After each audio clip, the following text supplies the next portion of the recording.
Good afternoon, everyone.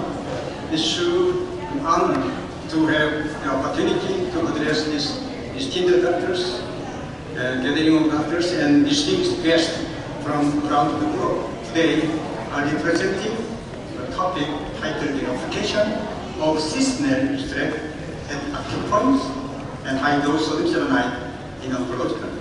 Before we discuss our main topic today, we'll take a look briefly about 3 cases. In the first case, we have 42 years old female with colorectal and with melanoma. And that has metastasis to various areas, including the bone, spine, and pelvis, liver, and kidney. Unfortunately, her expected lifespan was only 3 months. Additionally, she is presented with bed sores because of so long time of bedridden, and acute and folic catheters. Treatment was initiated on February 6th, which included sodium selenide, 4,000 microgram, IV 4 times a week, and immunocytine cocktail 1 milligram per day, subcutaneous injection 3 times a week. There has been some improvement in the patient's condition after 1 month of treatment, being able to eat by herself after 1 month, ride around in wheelchair, and resume daily routines with some assistance is definitely positive development. Last picture was taken 1.5 months later after treatment. You can see the face smiling and it's glowing with happiness. Second case is breast cancer metastasis to liver. The patient initially had stage 1A breast cancer and underwent surgical treatment followed by radiation therapy. However, 3 years later, liver metastasis was detected with increased in size in section 4 and 23, together with bone metastasis to the right ileum. Nevertheless, she refused chemotherapy. Why? Because she knows very well about the side effect of chemotherapy. She was deeply involved in developing chemo agent as a researcher. Her liver metastasis was attributed to the excessive burden she experienced as a researcher, I think. May 2019 CT scan showed an increased burden of hepatic metastasis in both lungs and bone metastasis. So she had no choice but to unwillingly start paclitaxel chemotherapy every week. This is MRI, the time of recurrence, January 17. This is CT on February. Okay, this is the right ileum, metastasis. You may see huge hepatic mass amounting almost 12 centimeters. On May 2019, she started chemotherapy right away. It slightly decreased to 10.8 centimeters 1 month later. On August 2019, the reduction in metastasis from 12 to 7 centimeters, also bone metastasis from 6 to 5 centimeters. Also symptoms like abdominal pain were improved. This is the CT on August. Can you see some improvement? Okay. This is CT scan on November. Much better, huh? Okay. There has been improvement also observed on the right ileum bone here in November. This is a treatment skip program. Sodium selenide 4 to 5,000 microgram IV, almost 3 times a week, and the immunocytine subcutaneous also 3 times a week. Sodium selenide 4 times a week. Okay, not 3 times a week. It's a main schedule. Next, we'll watch the patient interview, breast cancer with multiple liver and bone metastasis. Ready? 유방암 3기로 진단을 받고 항암 6차하고 그다음에 방사선 33회 해서 한 5년 정도 넘게 이제 치료가 잘 되고 있었어요. 2017년 10월에 간으로 다발성 전이로 돼 있고 부분적으로 뼈 전이로 이렇게 진단을 받고 그때서부터 이제 수술 않고 바로 항암 시작해서 지금까지 이제 계속 항암을 진행 중이에요. 부종이 있으니까 유뮤코텔과 또 즉 셀레늄 이 방식을 먹고 맞고 이런 것을 병행을 하고 있고요. 간 전이로 다발성으로 돼 있는 상황인데 그 내성이 한 10달은 있었거든요. 근데 이뮤코텔을 맞고 나서 한 달이 못 됐어요. 검사를 했는데 그 세트가 줄은 거예요. 항암하고 나면 일주일이 좀 힘들거든요. 먹는 것도 힘들고 좀 처져요. 근데 그게 없어졌어요. 첫날부터 밥을 먹고 첫날부터 다니고 첫날부터 운동을 하고 이렇게 힘이 나고 나더라고요. 맞으면 맞을수록 더 효능을 느끼고 있다는 것을 제가 많이 경험하고 있네요. 그전에는 부종이 있어서 움직일 수가 없었는데 이런 치료를 통해서 움직이고 그냥 너무 즐거운 것 같아요. 이런 생활들이. Thank you. Why overcoming cancer is not easy? We have a wide range of chemotherapy drugs and immunotherapy agents available for the treatment, but it's still a formidable challenge to overcome cancers. So, in my narrow view, this may be due to the evasion mechanism, either from immunity, either from chemotherapy to protect themselves. Cancer cells express various molecules to avoid and suppress attack of immune cells. Among them, PD-L1 is typical. PD-L1 binds immune checkpoint PD-1, which has a brake function of T cells. HLA is expressed on the surface of cancer cells and inhibit immune cells function.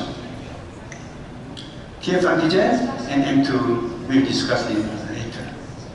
Apart from immune evasion mechanism, cancer cells also tend to accumulate glutathione in the cell to protect themselves from the toxic effect of chemotherapy drugs. So nowadays we understand the program, so we can find the answers.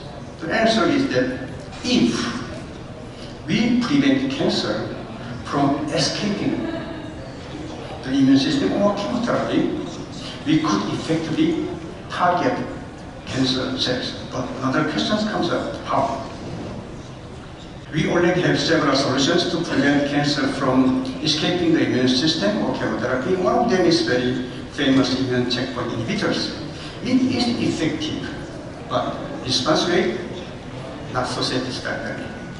So it causes sometimes several side effects like autoimmune disease. One of my patients, I lost her because of pneumonitis. Cancer is a very complex disease too, so that no matter how it is effective, we cannot overcome cancer with a single drug, and we need comprehensive strategies. So I've been asking myself these questions for years. How can we improve the current situation involving immune checkpoint inhibitors? How could we make immune system selectively kill cancer cells, not damaging normal cells, but also improve tumor microenvironment to stop cancer from growing? Finally, in my path, I found answers to these questions. Based on my experience so far, combination of immunocyanin and high-dose solution along with immune checkpoint inhibitors and other conventional therapy can selectively target cancer cells by inducing antibodies with immunocyanin. The high-dose sodium selenite reduce glutathione in cancer cells, improve the tumor microenvironment, preventing the cancer cells from growing. The most important thing is that immunocyanin and high-dose sodium selenite are very, very safe and do not cause any harm to normal cell. Also, it's very safe and effective. In the following slide, I will provide a more detailed explanation of the errors. T-hole will start immunocompetent first. T-hole impact immunocyanin is called KLH, derived from the hemolymph of the California snail named Megathora craneolata. It's a well-established and powerful immunostimulant. KLH can stimulate TF antigen-specific and non-specific immune response. Let's think of the similarity of hemocyanin and hemoglobin and chlorophyll. What is the indication of KLH? This is the recurrence prevention for superficial blood cancer. KLH treatment is associated with TF antigen. One study revealed that our immune system produced antibodies against KLH, and such KLH antibody could react with TF antigen on blood cancer cells and kill them. This graph shows the recurrence rate, prevention, and side effect, going to sound like BCG, and doxorubicin, and vancomycin, and KLH. Almost the same recurrence rate prevention. Okay? But how about side effect? Very low KLH, but how about BCG? Very high. Okay? Some kind of cystitis, fever, whatever, many side effects we can experience. Where this good result comes from? It comes from strong KLH immunogenicity. Okay? Strong KLH immunogenicity is based upon the oligosaccharide. Approximately 4% of the immunocyte is oligosaccharide. 4% is oligosaccharide. How does KLH stimulate immune system? When treating human monocyte-derived dendrocyte with KLH in vitro, KLH promotes activation and maturation of dendrocyte. It wakes up sleeping dendrocyte, activate mature dendrocyte. So dendrocyte plays a central role in initiation and activation of immune system, immune response, which stimulate the production of interleukin 10 and 12. The activation of interleukin 10 and 12 in outside cytokines by KLH can lead unspecific systemic immune response. As a result, if KLH is administered, the effector cells like macrophage, NK cells, and B cells, the cytotoxic T cells, are activated as in the diagram. This unspecific immune response leads to the lysis of tumor cells as well. KLH can attack cancer cells by dual mechanism. Okay? Once KLH is administered, as I mentioned before, it produces TF antibodies. This is tumor-specific immune response. Second, it attacks cancer cells by activating systemic immune system. This is unspecific immune response. Let me explain the mechanism in detail using this diagram. Instead of direct attack on cancer cells, administered KLH induced KLH antibodies. Such antibodies bind to TF antigen on cancer cells. Cancer cells are easily recognized by T cells and destroyed. It is interesting how antibodies produced by KLH can react with TF antigen on cancer cells. The secret behind it is KLH is glycoprotein that has numerous oligosaccharides on the surface. TF antigen is among these oligosaccharides. So TF antibodies are included in KLH antibodies. Can you get my point? Okay. That's why KLH antibodies can react with TF antigen. TF antigen is masked by sialic acid and aminoacid, uraminic acid. This is healthy cell. The tip of the glycoforms, it is covered with unhealthy uramine cells. So this is healthy. But tumorigenesis occurs, the covering is detached. So TF antigen is exposed. That's why we have to, instead of direct attack to the cancer cells, but we have to produce antibodies. So antibody will react with antigen on the cancer cells.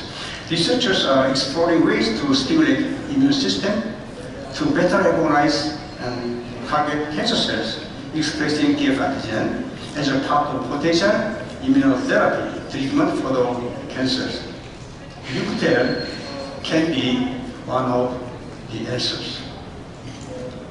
The TF antigen is expressed in thyroid, melanoma, breast, liver, bladder, ovary, leukemia, lung, stomach, pancreas, prostate, colon, almost in all cancers.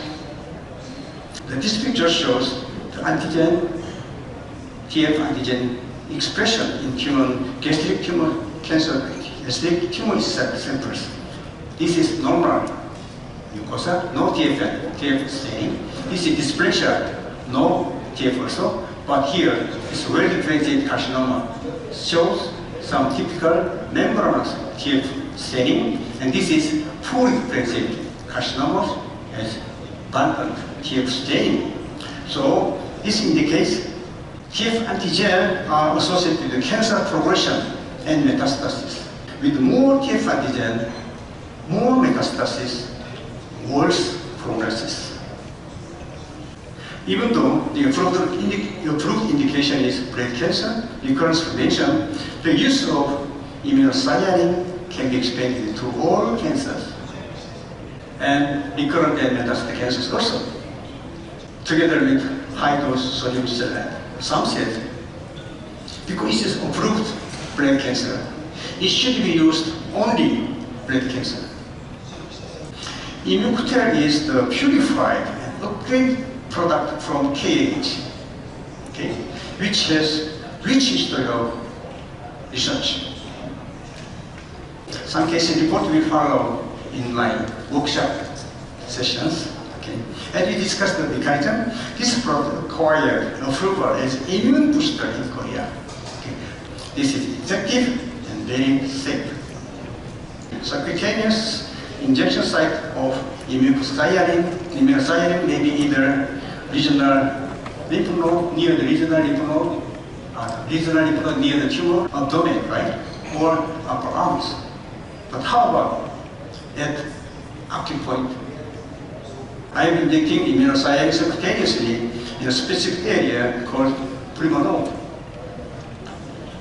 There is a primo node vessel with a thickness of about 20 micrometers, mainly in the lymphatic vessels, also under the skin.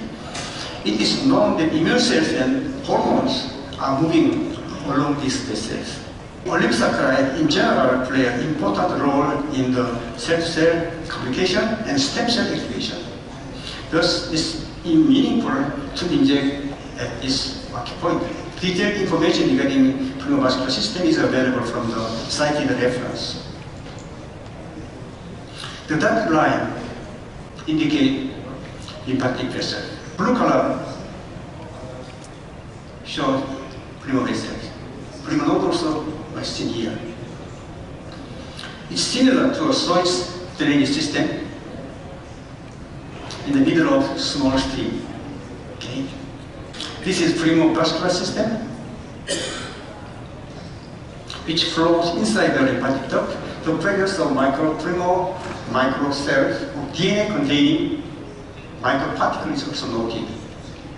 Dr. Wolfgang Köchler, former president of Austrian Oncology Association, reported the kidney cancer case where she injected Immune at the active point of break meridian. These are typical active points. Okay, I mentioned this on previous slide. This is femoral artery. If you palpate here, you can palpate femoral artery. Just at the back of maybe 1 cm back, you may, this is the point of SP12. It's very important site. Okay? The FT means spleen. This represents pancreas also. So in pancreas case, I inject here. Also, the blood cancer also, and prostate cancer also. Okay? It's very famous, very important. It's no pain. You cannot feel any pain if you put here. Very safe. And the next point is BL52. This represents kidney and bladder cancer. Okay? It's very important also. It's along the spine. ST36 is representing the stomach. This point is very important. Not only stomach, but all cancers. And then this is SP9, this medial condyle of the tibia is good for SP is spring in the pancreas cancer patient. I inject here. And GB34 is gallbladder, LI large intestine. Okay, this is anti-cubital crease. Just for your forearm, then you may see the crease, and you press here, and then that very painful. You may try it. This is the point, LI11. KL, this is the soul of the food, the center of here. It's very sensitive area. You should be careful when you inject. Okay, this is for the liver. This dorsal part of the foot, first and second metatarsals. Acupuncture treatment available hospital like the Anderson Cancer Center, Mayo Clinic, the Memorial Sloan Kettering Cancer Center, the Cleveland Clinic, and other famous hospitals.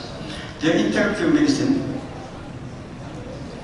centers offers many complementary therapies, including acupuncture for cancer patients that has been shown to be safe and effective. In previous slide, I explained that oligosaccharides in general play an important role in cell-to-cell communication and stem cell activation. KH, being a complex glycoform, may indeed have oligosaccharides that contribute to these functions. Oligosaccharides provide nutrients, particularly nucleosization for making glycoforms. What is glycoforms? This is cell membrane. Okay, they play various roles in cell-to-cell communication, recognition, and signaling process in the body. Glycans are involved in numerous biological functions, including immune response, cell adhesion, and development. The more glycoforms the cell has, the healthier the cell is. On the other hand, glycans on cancer cells protect tumor cells. In 2022, Dr. Karen Bertozzi was awarded the Nobel Prize for significant contributions to the field of glycobiology, particularly in her research on the role of glycans in tumor cells.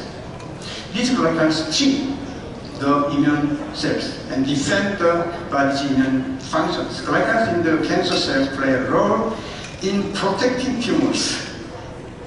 Okay. What she suggests is that if we remove such glycans from tumor cells, immune system can recognize cancer cells and destroy them.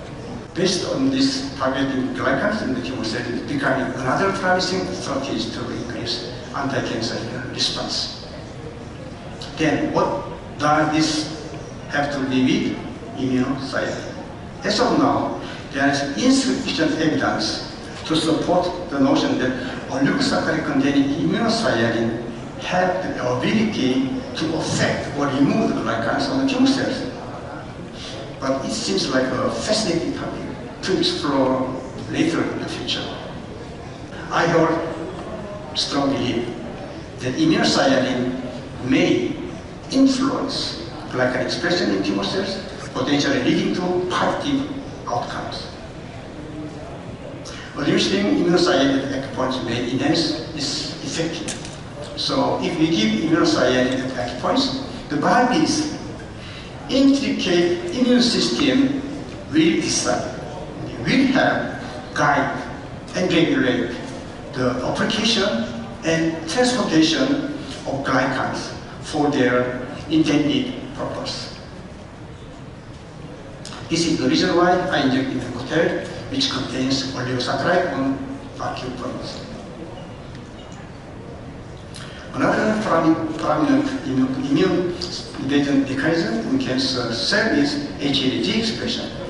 HLA-G is an antigen expressed by placental cells to protect the fetus from the mother's immune. Cancer stem cells also mimic this process. They produce cyclooxygenase 2 enzyme, then synthesize prostaglandin E2, and finally express HLA-G. So if the inflammation pathway will be suppressed, then it will suppress HLA-G expression. You can get my point? Okay.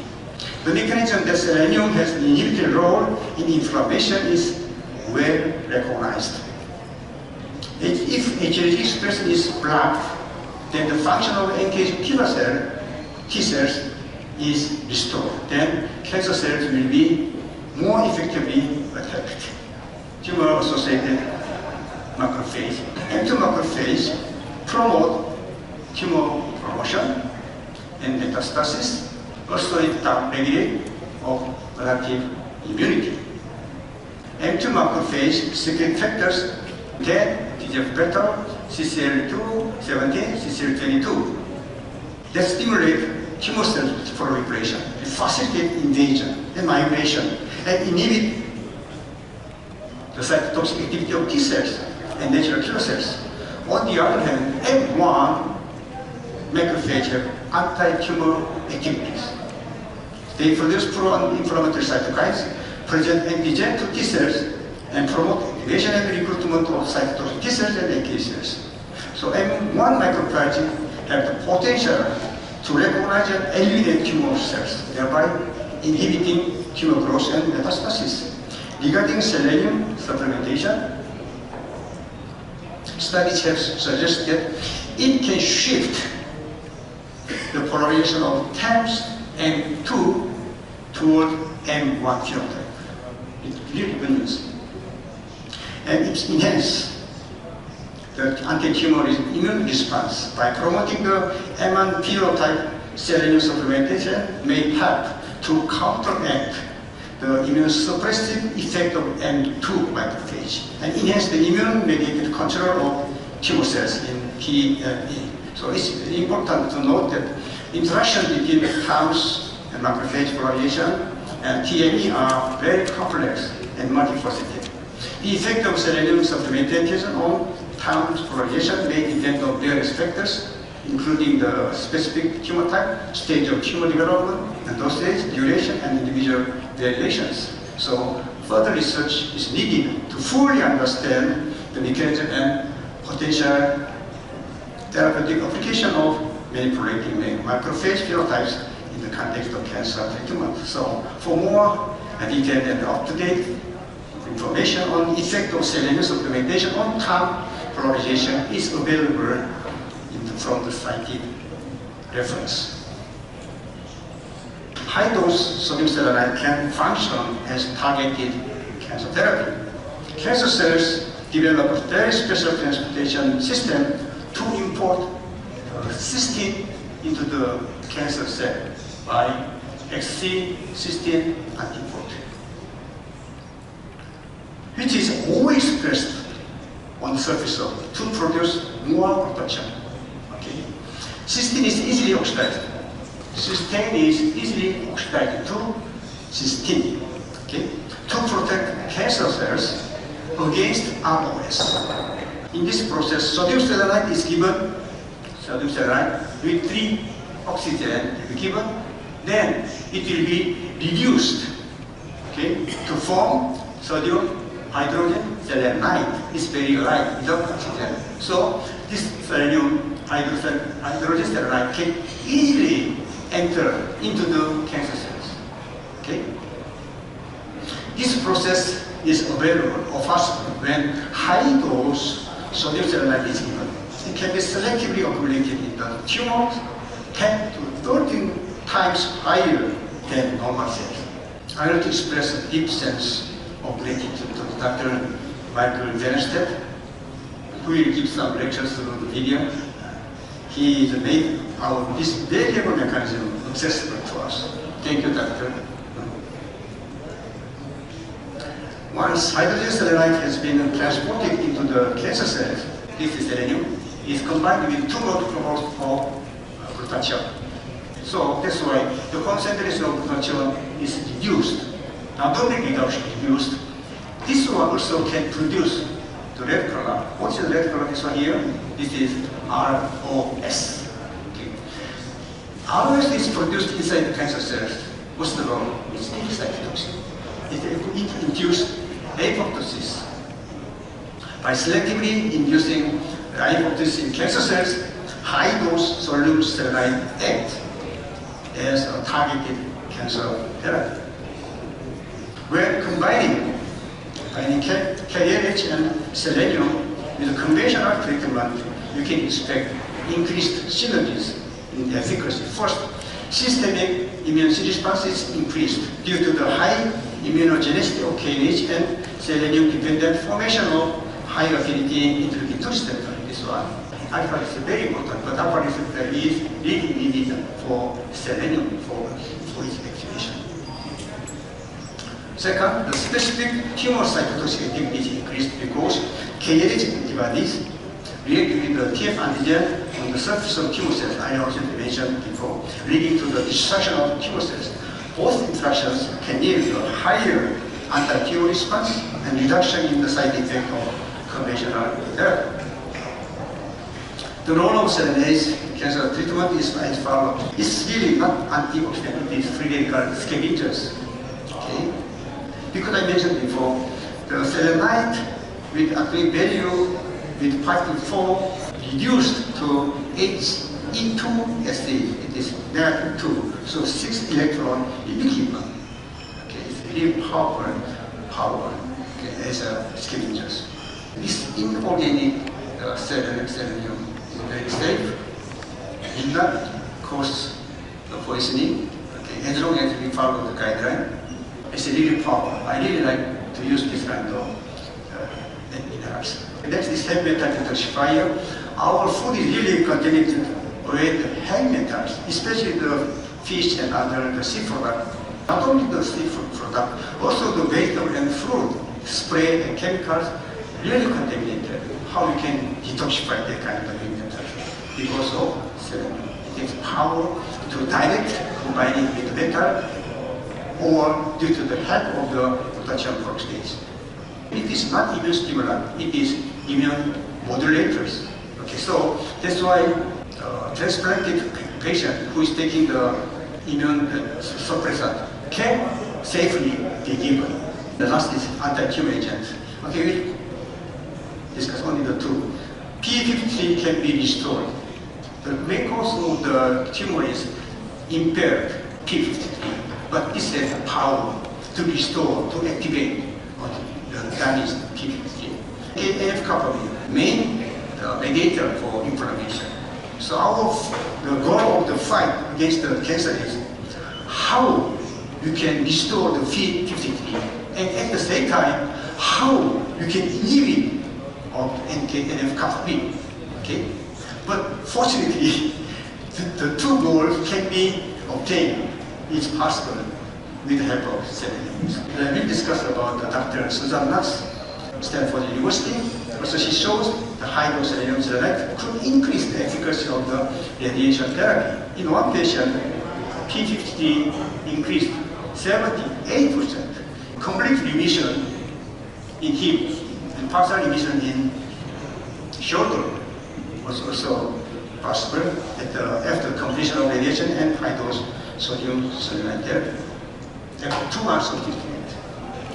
She's determined the efficacy and pharmacokinetics of high-dose sodium selenite given orally as an adjuvant therapy in combination with radiation therapy among prostate cancer with bone metastasis. In this study, she suggested that the therapeutic range of cellular selenium is about 400 to 800 per liter in the blood. It is reasonable. Yeah? You know the IC50, inhibitor concentration at 50%. IC50 of the selenium is 5 micromole. Okay, 5 times 80. It is the selenium molecular weight. Then it will become 400 microgram per liter. Single dose was given 33 milligram. It means 33,000 microgram is needed, required to reach the therapeutic range. But if it is given twice a day, 11 milligram is needed enough to reach the therapeutic range. This graph is from second study by Dr. Michael Bramstedt. During the trials, selenium concentration was monitored. This is 5,000 microgram, this is 8,000 microgram, this is 18,000 microgram. Selenium in the blood level was increased immediately. Few days later, it became normal, so decreasing toward the initial value. This is the red line. This is indicate the therapeutic range. To reach the therapeutic concentration, at least 5,000 microgram of selenase IV twice a week was needed. According to Taxana, 11,000 microgram of selenium orally twice a day was required to reach this goal. So, I recommend our patient 5,000 microgram IV twice a week and at least 1,000 microgram per pure daily schedule to maintain the therapeutic range. This is 66 years old female, advanced gastric cancer. At the time of diagnosis, and you see the endoscopic image, huge ulcerative lesion with clubbing and fusion was noted. His histopathology report identified as a poorly differentiated adenocarcinoma. She had decided to give her further examinations because she knows very well and already at the stage. She started the integrative treatment immediately and continued for 6 months. After being discharged with good condition, okay, the patient underwent hip surgery due to the recurrence at the stent insertion site. However, she was readmitted 6 months later with symptoms of indigestion, diarrhea, vomiting, weight 30 kilograms. This picture is taken on the day of her readmission. She was the first patient to receive immunotherapy. So these pictures are taken. Okay, and watch the video first. 굉장히 좋다라고 하는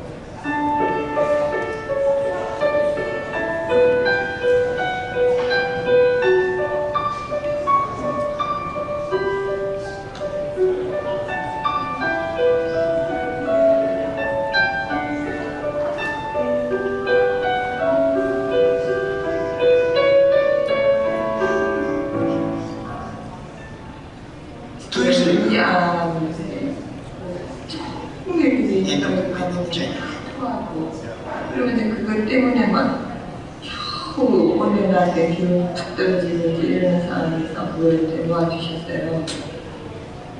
화장실을 갔는데 이걸 끌고서는 겨우 이제 나오면서 제가 가면서 이게 뭐야. 그러니까 이것에 대한 욕심이 나더라고요.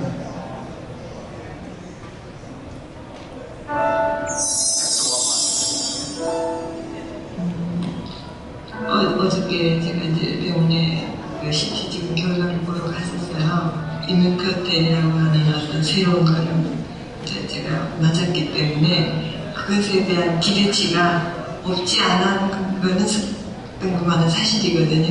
의사 선생님이 저를 이제 면담을 이렇게 하시고는 사실은 저를 처음 그 면담했을 때 굉장히 걱정스러웠대요. 근데 그 표시를 안 하셔서 오늘 CT의 결과가 너무 좋아서 자기도 지금 너무 기쁘다는 거예요. 그러면서 폐에도 일종의 뭔가 좀 전이성이 있었고 간, 그 다음 제가 부종이 왔었는데 복부에도 조금의 물이 있었다. 그 다음에 저 같은 경우에 복막에 지금 딱딱한 부위 때문에 그것도 굉장히 염려스러웠는데 지금 자기로서는 이상 소변 없이 판정되고 싶다고. 그래서 너무너무 기쁘게 해주시는 거예요. 우리 원장님이 해줬던 그 약재들, 세레나즘 이런 것들이 또 임muncoate를 그 중간중간 넣으셨잖아요. 그거였을까. 우선 자연물질한 인간이 맞게 하는 정말 감사합니다. 그걸 연구해서 해준 그런 분들한테도 감사하고 하는 것들을 그걸 이렇게 동영상을 내가 듣고 있는 내가 참 감사하더라고요. 그래서 그때가 제일 감사하면서 다가왔어요. Take home message, administering KH is safe and effective. Injecting the subcutaneous at active port increases effectiveness. For further efficacy, consider high-dose solution light. Application of high-dose solution light can yield a direct cytotoxic effect against cancer cells. Combined application of KH and high-dose solution light is ideal strategies as I know. Not only for optimizing the immune system, but also for increasing anti-tumor response, especially advanced cancer patients who had limited therapeutic options. Thank you.